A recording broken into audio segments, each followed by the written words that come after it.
Welcome to the Indianapolis Motor Speedway for the 109th running of the Indianapolis 500. Drivers, start your engines! Here's the command.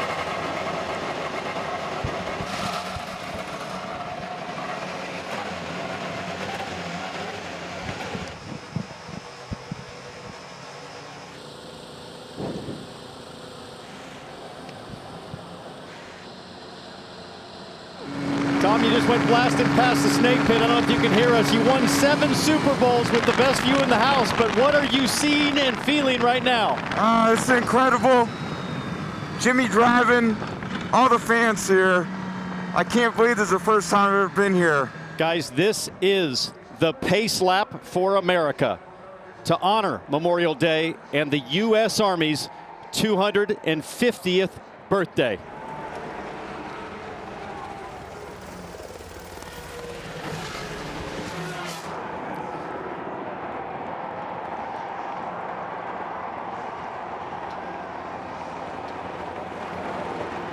Great to hear that from Jack. Thanking the team. It takes a tremendous amount of effort from everybody. Oh, no, we've got a crash. Scott McLaughlin. And we were talking earlier about Guerrero back in '92. The one thing you don't want to do is to have your race ended before it's even begun. It is over.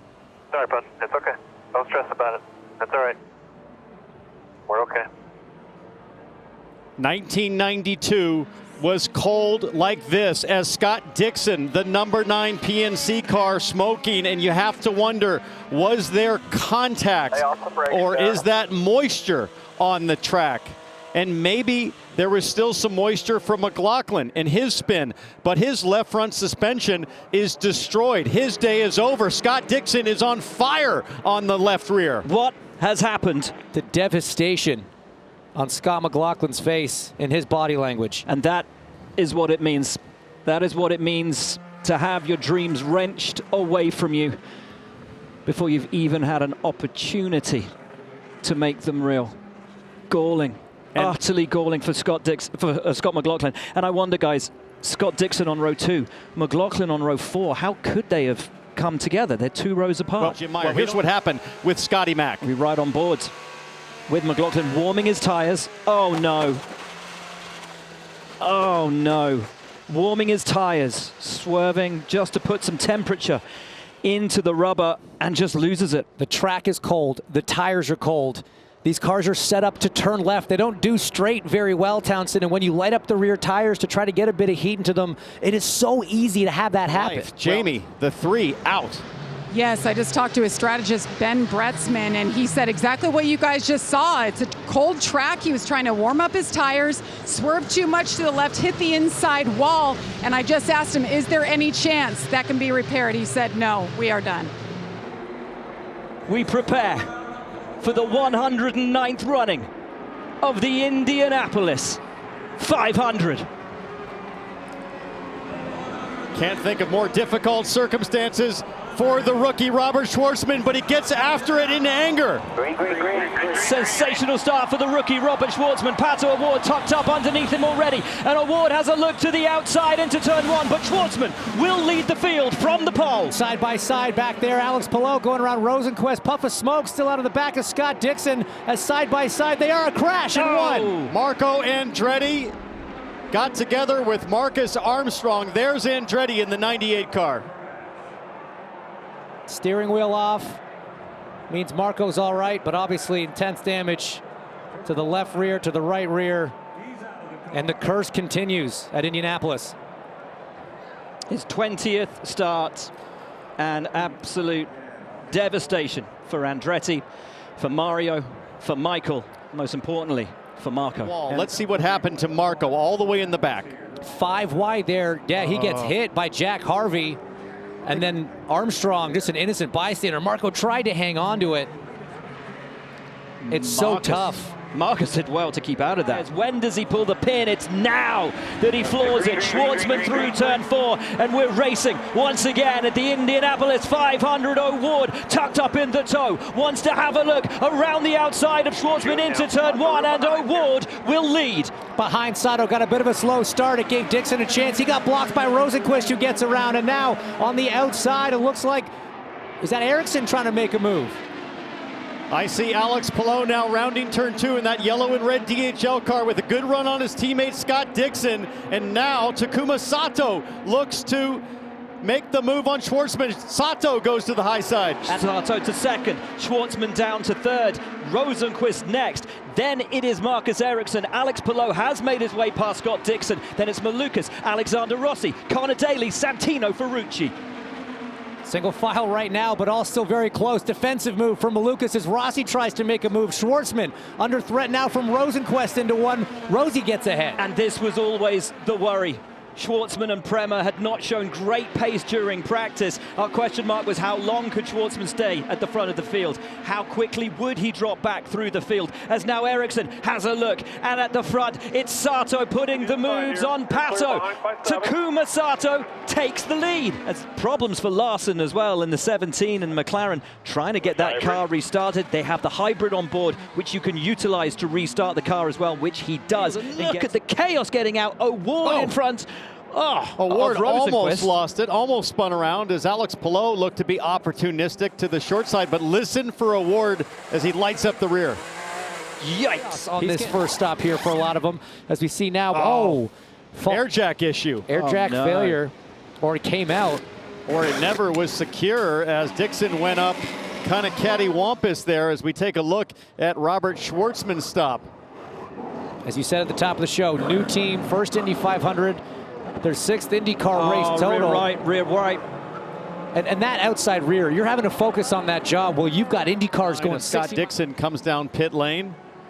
Remember that air jack issue the last time. We'll have to see what they do. Is this a top up? It is, and no.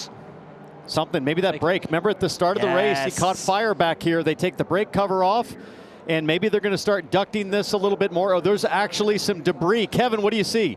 So they're going to perform a brake and caliper change is what I'm hearing on the left rear. So we'll have to see what race control says about that. Here comes Ferrucci on the inside of Rahal. Beautiful stuff from Santino Ferrucci, as that is the car of Callum Ilott, the red and green Prema car, who now sits quite a few places ahead of his teammate Schwartzman, who had fallen back to 21st place, and Rahal is dropping like a stone. Past goes Herter, past around the outside. I think that's Rosenqvist going around the outside of him as well, and now Schwartzman up the inside of Rahal. What is happening to Graham Rahal? He is running so slowly. His teammate Louis Foster next in line to go around, but that created some dangerous situations. Remember, but all of this is good news for Joseph Newgarden as the number 2 shell car pops to the outside of Rahal. The chaos has allowed Newgarden to start to march his way forward. There comes Ed Carpenter now to pit lane, so that puts Hollywood Jack Harvey to the lead of the Indy 500 as team owner and racer Ed Carpenter pits.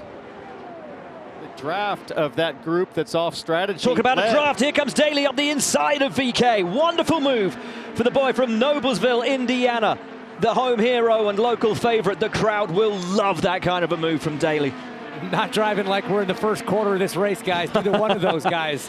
As we see Harvey dive into pit lane from the lead of the race, which puts Sato now back to the point. Joseph Newgarden is up to 14th. Wow. And James, we're not even at a quarter way in this race, and this is a story we've been talking about all weekend before the race start, is the number 2 car. There he is, the red and yellow shell car.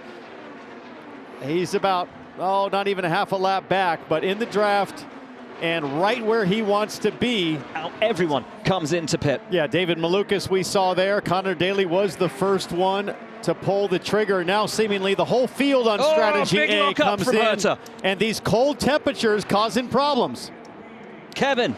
Santino Ferrucci is in. The Foyt car is strong, but he said, hey, I need a bolt on the top of the right side pod. Let's see if they do it. They did not this time. So we'll keep an eye on that. Takuma Sato comes out. Watch where everyone is around him. Has Palou got out ahead of Malukas? I think he might have made up a position, or Malukas just, I think, narrowly edges out ahead of him. Ferrucci appears to have made up a spot or 2. And there is Joseph Newgarden ahead of Elio Castroneves. So that's another 1 or 2 places for Joseph Newgarden. With Alexander Rossi, and just moments ago, that Java House machine was smoking, and Is that a dry part of the track, or is that smoke still coming out of the back of that car? The left side dumping a tremendous amount of either smoke or steam, and James DiFrancesco passes him back. Alex Palou tucked up. There, is everything good?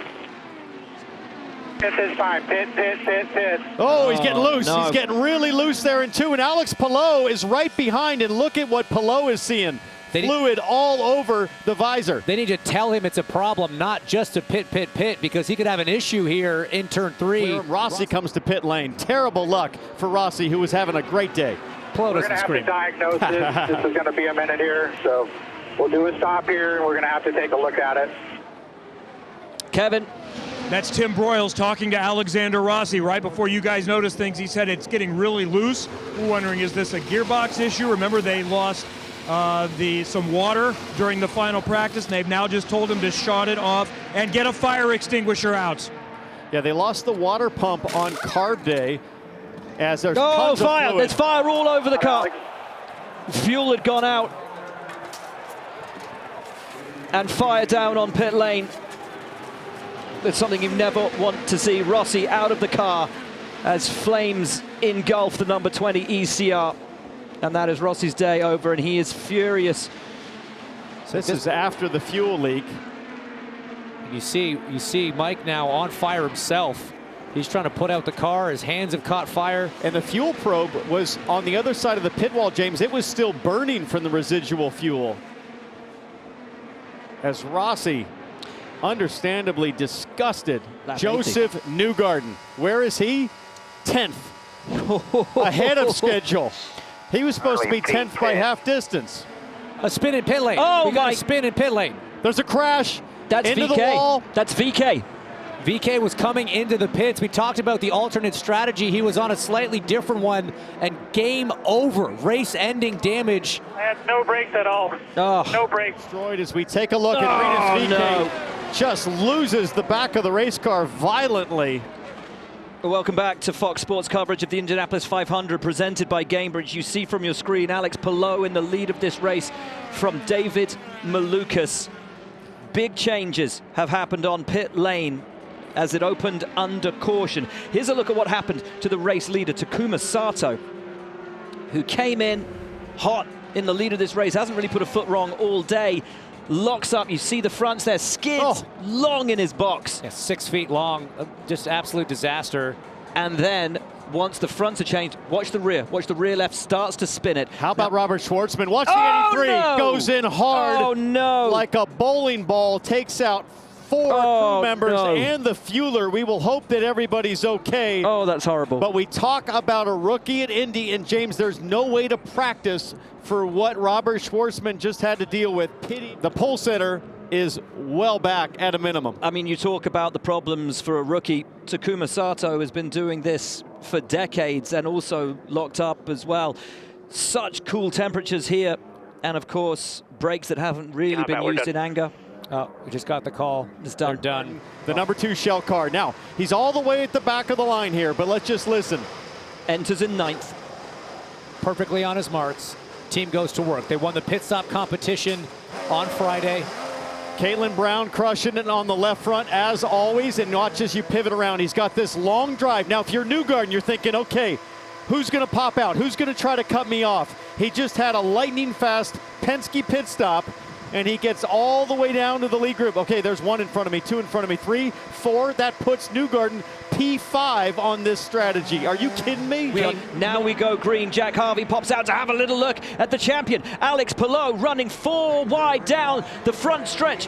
Ryan Hunter-Reay has the lead. DiFrancesco goes to put the move on his own teammate Rahal, who drops to 3rd, and then comes Jack Harvey. Ed Carpenter, and Malukas gets up on the inside as Palou gets squeezed and Palou drops back. How did we get through that? That was some heads-up driving from Palou on back. We got a spinner. Kyle Larson. No.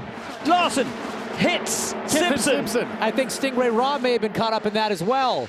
It is game over for Larson, and that is the double. Done and dusted. 1,100 miles will not be completed by Kyle Larson today, unfortunately. That was a very manic restart.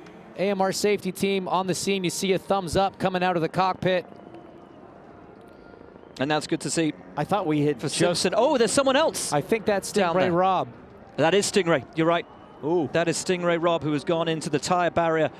But, boy, guys, dramatic. These restarts. You know, one of the issues, James, is I think the leader's speed has been very slow on these restarts. Everybody's getting pretty bunched up in the back. So let's take a look at this from the outside. There goes Larson to the bottom. A little wiggle, and it just goes. He just lost it in the short chute on the entrance to 2, and Kiffin Simpson almost got around. Stingray Rob did avoid contact, but got up in the gray, cranked the wall. That would have been the suspension. Then you see the car just pitch left. Nothing the driver could do at that point, along for the ride. Oh, he downshifted. Oh, no. Third gear, you're at the top of third gear. That was a downshift he did not need. Lap 106 of 200. Green, green, green. And now they go. Oh! Move for green, and up on the inside goes Ed Carpenter. A spin at the back is that, or certainly a puff of smoke, but we're racing up at the front, and DeFrancesco holds the lead. Jack Harvey alongside him, looking for the inside line. Oh, well, yellow. Let's take a look at the top of the screen right here, Christian Rasmussen. Now, we heard green, green, green, which was awfully early. Look at him.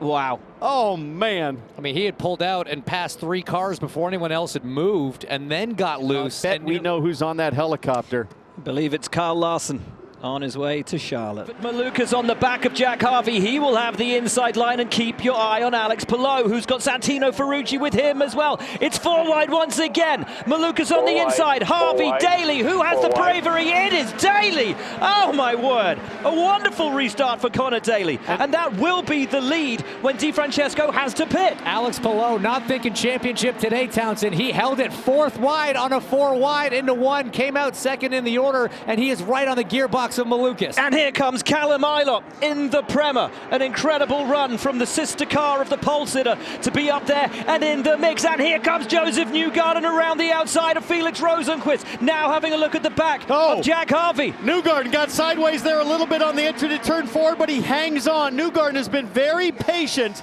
but I think he decided I've got to start to be a little bit braver.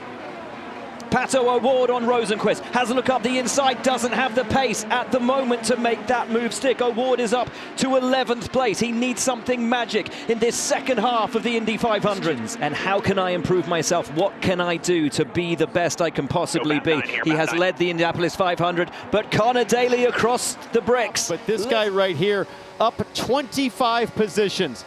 Never been done before, winning the race from this far back. But James, as we talked about, he is literally on schedule, picture perfect right now to get it done. Look, you can't. And now he comes. And he's followed by Takuma Sato. So the old wily hands at this race who know it better than anybody else out there. 48-year-old Sato, 50-year-old Castro Neves. They've both won it multiple times. They know what they're doing. 6 500 wins between them. Should other drivers be taking note and thinking, hey, what are we missing? Wow. Takuma Sato comes to his box, the 48-year-old.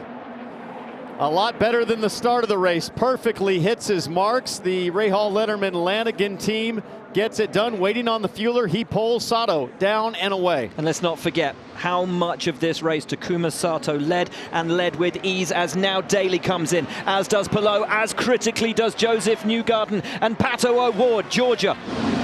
Joseph Newgarden comes into pit lane. This pit crew on point all day long. They won the pit stop competition just yesterday. He comes in, 4 tires. They're going to fill it up to the brink with fuel. Jamie. Connor Daly, what a great day he has had. The 5th time he has led 5th different race at the Indy 500. He said, my car is fine. It's all good. The 10 of Alex Palou. You heard that radio communication as they fuel it as full as they can go. There's applause in Daly's pit. They're happy with that stop. Joseph Newgarden is back on pit lane. Joseph Newgarden has a fuel pressure problem. Came over to the radio, Luke Mason told him. So he came back into pit lane. They top it off with fuel, and they're going to try to send him back out. Oh, disaster for Newgarden's run from the back. It's him, it's Palou, Daly, Malukas. This is effectively the fight for the win of the Indianapolis 500. And after those stops, it's Palou who takes the advantage, but Daly will not want to let him go. Neither will Malukas. All three of these drivers who've had such a phenomenal day. And up comes Malukas on the inside of Daly. Puts the move on, makes it stick.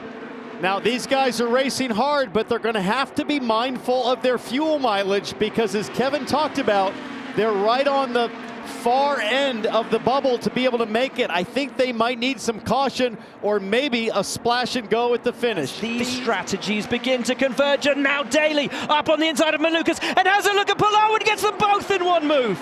Connor Daly, sensational. Alex Palou's last lap was 2:13, so that tells me that Palou is trying to stretch it as Newgarden has more issues on pit lane. He'll go 2 laps down. It's over for Newgarden's dream of fighting from the back all the way to the front, but Palou now having a look as Ferrucci goes to take the pass on Foster, who chops him off into turn 1 and will not let him through. Makes Joseph Newgarden's dream of winning a 3rd consecutive 500 appear to be done on pit lane. Team Penske furiously working at the back of his race car. He's now 3 laps down. Dream in tatters for Joseph Newgarden. Ryan Hunter-Reay's teammate has been given a penalty for pit lane speeding as Malukas has a look and makes the pass on Connor Daly. Quite an easy run for Malukas in the end, and Daly is now really struggling. Really struggling, as he says he's in really bad shape. He has to come in now.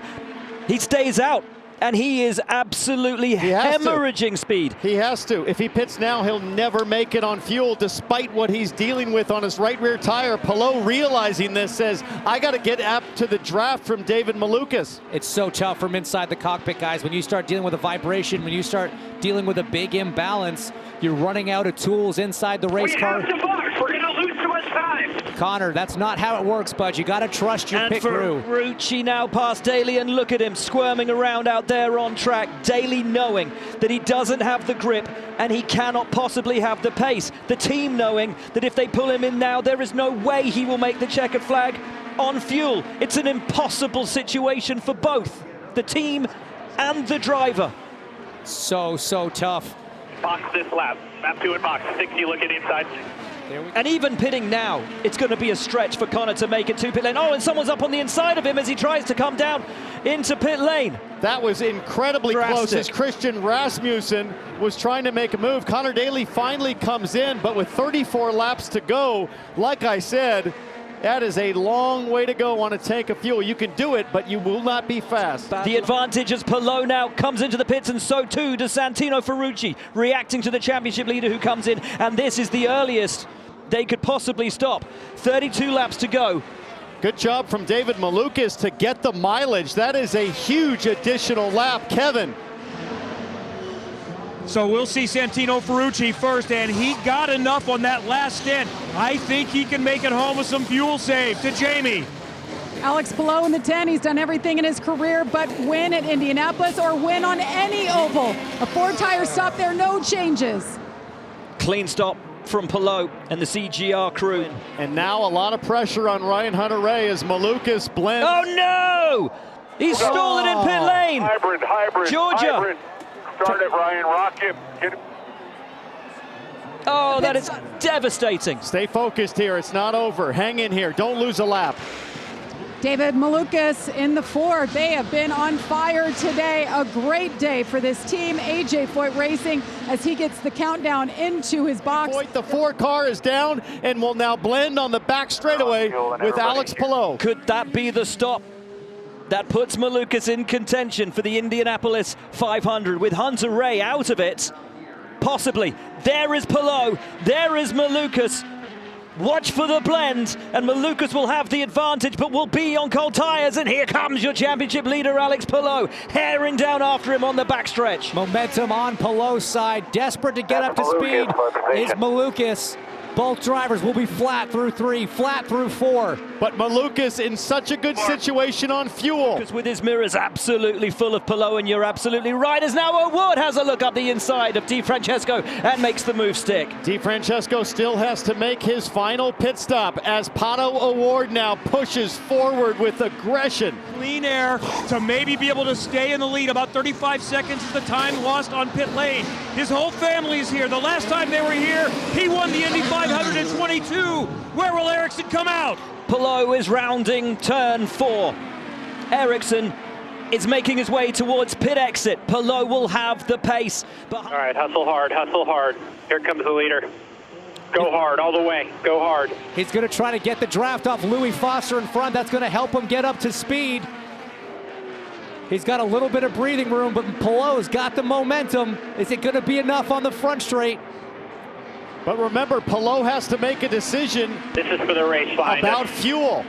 Fight back, go like.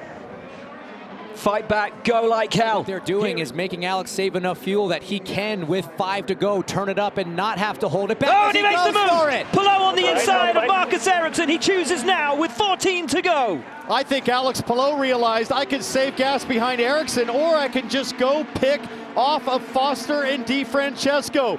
That was a surprise move, as Barry Wanzer, the strategist, tells his driver, good job, way to surprise. And now Malukas wants to go too. He doesn't want to hang around. He knows that he's on exactly the same strategy as Palou. Take a look of the pass from Palou once again. Riding on board with him. It's late, but my goodness, it's bold. I got to tell you, Ericsson's going to be so mad he left the door open on the inside. If you would force Palou to go around the outside, you heard how big he lifted. He lifted. Well, huge. This is where you got to start getting aggressive. If you want to win the Indy 500, you are going to have to dance on the ragged edge of balance and handling to try to position yourself for the win. 2 to go for Palou. Ericsson. Malukas is still in with a shot. Pato O'Ward just behind them. It is going to take something exceptional, guys, to tear this away from Alex Palou. But if anyone can, you feel it's Ericsson with the day that he's had and the advantage his strategy gives him. Nobody has been able to make any passes in the top 5 in these last 10 laps, really, except that surprise move from Palou when he jumped Ericsson. Other than that, in dirty air, it's been a real struggle. But Ericsson's getting close through 4. They're coming to the white flag. Will it be a first-time winner in Palou, or will Ericsson get redemption from 2023?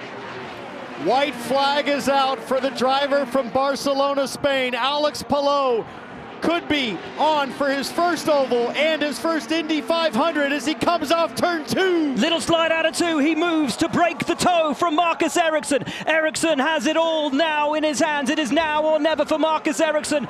But Palou has the lead. Palou has the advantage. He told us coming into this weekend, if I don't win the Indy 500 in my career, it will be a career unfulfilled. He has, and the caution is out. Caution is out.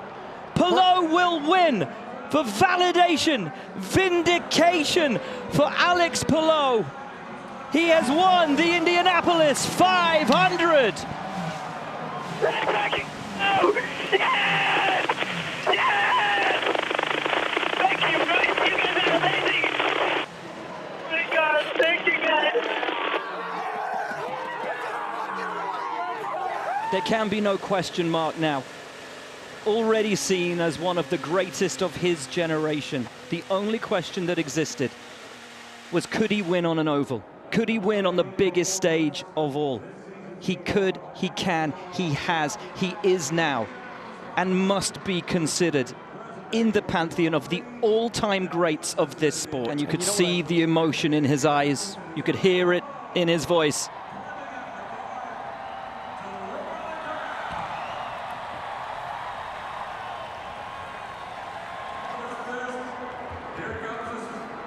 And there is Barry Wanzer, the first over the wall with his father.